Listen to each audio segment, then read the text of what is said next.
Here are the two knives that I bought at Blade Show 2023. I have a few videos I'm going to record, so pay no attention to those in the background for right now. But the first knife that I ended up buying was the Buck 110. I think they call this the Elite Auto. I was at the Buck booth and I wanted to check out the 110 and the micarta. The micarta, the deep carry clip. I asked the guy to check out a 112 first to see how well it fit in my hand. I thought about getting the 112. I talked to the guy behind the counter and he said, if you're interested in the 110, or if you like the 110, that these autos were actually on sale, $200 off. I checked it out. I really like the balance, feel, and hand the 110 has. My only gripe on the original model is the wood is a little slick in hand. It is a little bit heavy, but in use, it feels balanced to me. And that nail neck, it's not the end of the world, but having the full auto textured G10 S30V. Now, because I sharpen my stuff, I like S30V. And even if I don't like how this S30V performs, it's my obligation, my duty to do whatever I can to make it perform how I need it to or how I prefer. They come with a little leather pouch sheath. But for 110 bucks, I got a Buck 110 S30V. I really like it. I haven't put that much mileage on it, but this is probably my favorite non-Spyderco at the moment. I know people, they gotta have the pocket clips. This design is what, 59 years old? Still holding up well. I still really like it. I love the look of that clip point blade. Probably going to do edge retention testing on this. I ran it a little bit so far. From what I could tell, this S30V is heat treated very well. But I'm going to continue testing it. But this is the first knife I bought at Blade Show. Second knife, Bradford Guardian, MagnaCut.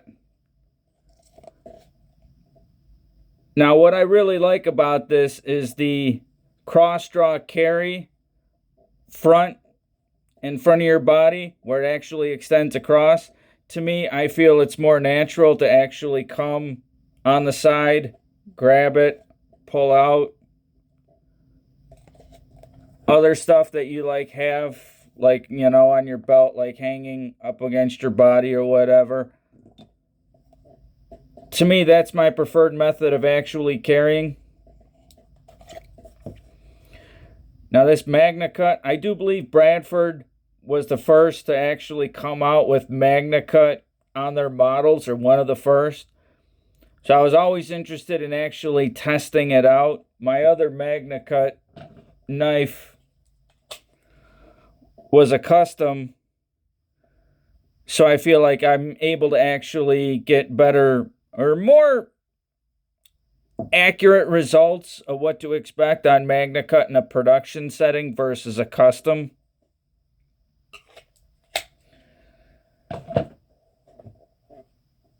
The knife I plan on running against this MagnaCut is this Mule in Aeb-l. Now, these are scales made by Elijah Sonatag. You can buy them on Etsy. Now, I really like how wide and textured these actually are. To me, when you're looking at fixed blades or carry fixed blades, I definitely like a little bit wider than folders generally because I want it to actually feel balanced in hand and in cutting.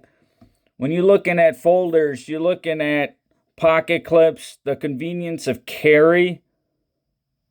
Some people like to change out to the aftermarket ones because it's interfering with ergonomics. I look at pocket clips as just part of the transportation. If I'm going to be carrying a fixed blade, I want to feel it more balanced in hand. Now, this is the Spyderco G10 that you could buy on the site. And I don't know if you can just see how thinner it actually is. And it actually is a little more slippery than this.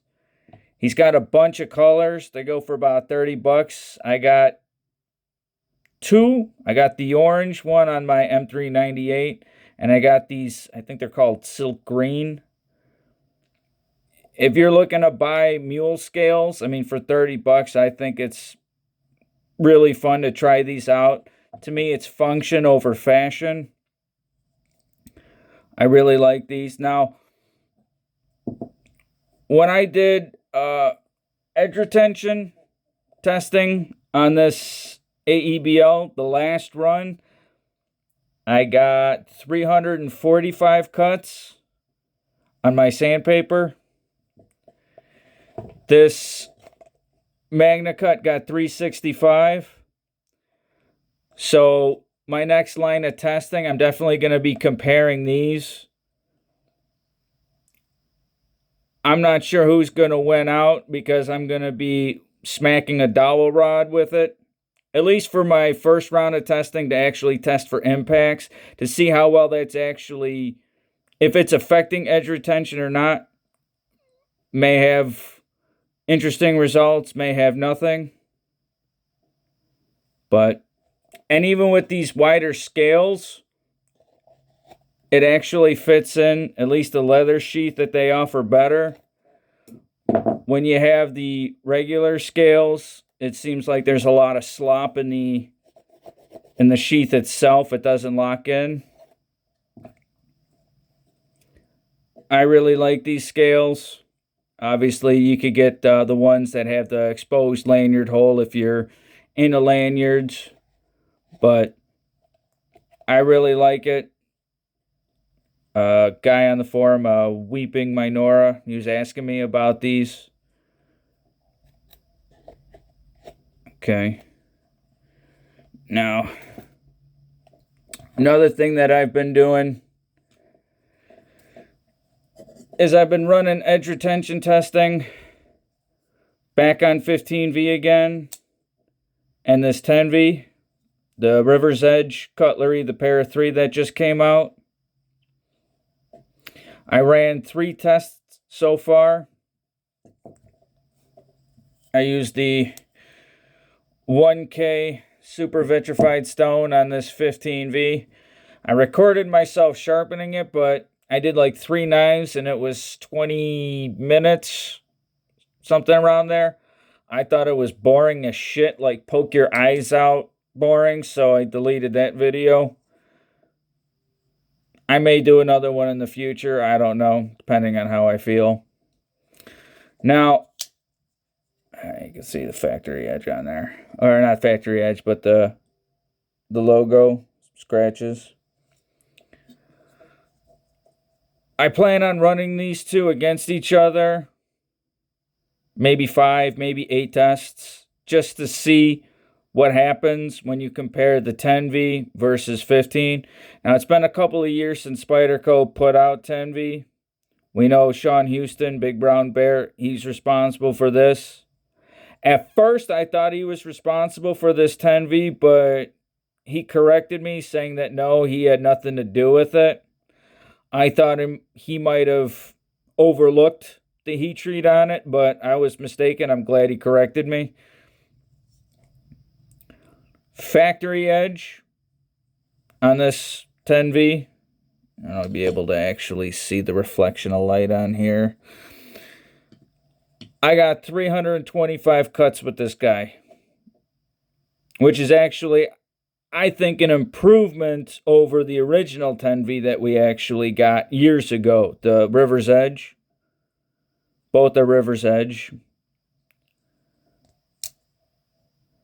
325 cuts is very good for a factory edge. Now, mind you, this mule, after several sharpenings, is able to get 345. And the MagnaCut got 365 after a few edges.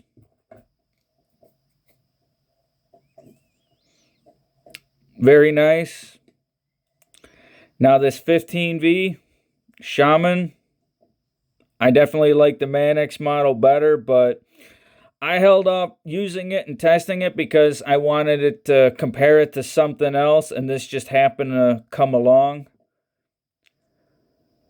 Factory edge, I got 375 cuts on it, which I think is phenomenal. Now, after the first edge, I got 445 cuts on it, which means about an 18.6% increase in performance after I put my first edge on there. I only used the 1K stone. I think I might have been able to get it in the full sharpening in under 4 minutes if I actually used the 400 super vitrified stone first.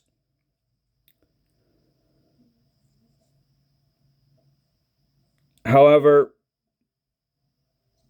the thing that really amazes me a lot about 15V is its edge stability, its toughness.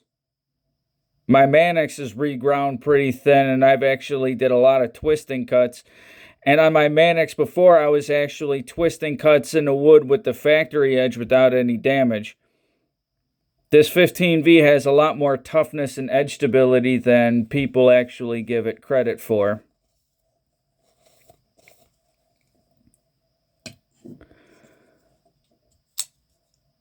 Obviously, I have more testing to go, but if 10V has actually been improved from what we saw before, should be interesting to actually compare this 10V to the Secchi K390 to see how much it actually resembles models like the Stretch, the Andella, etc. from Secchi.